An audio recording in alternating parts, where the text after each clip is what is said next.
Sean Rabb joins us with a story you'll see only on Fox 4. Clarice, while campaigning, Mr. Trump said there were 2 to 3 million people who have been committing crimes and should not be in America.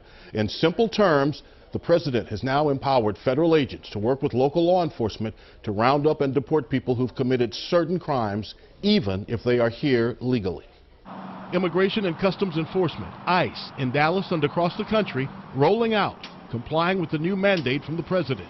Immigration attorney Fernando Dubove. This is a very big story. You're talking about affecting the lives of millions of people, including people that are here legally in the United States. This is a law enforcement agency. ICE agents enforcing laws put in place during the George W. Bush administration and changed in the Obama administration that'll allow them to identify and remove folks here legally who are convicted of a certain group of crimes and people here illegally in police custody for any reason.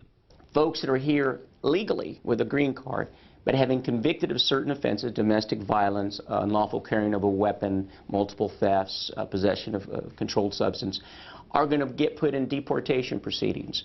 Dubove says he expects people could be picked up and arrested as they report to probation officers at work and at their homes. For people that are here illegally, what you're going to see is an increase in ICE detainers when they get picked up for the simplest traffic offense. President hinting at the tougher actions when he announced executive orders on immigration, tripling the number of ICE agents.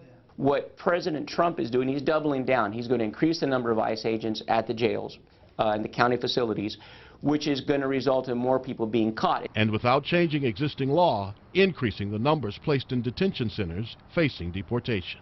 From here on out, I'm asking all of you to enforce the laws of the United States of America. They will be enforced and enforced strongly. And according to attorney Fernando Dubove, if you're in the U.S. legally with a green card, a permanent legal residence, but you've been convicted of one of these deportable offenses, and Clarice, you finished your probation, you can still be deported.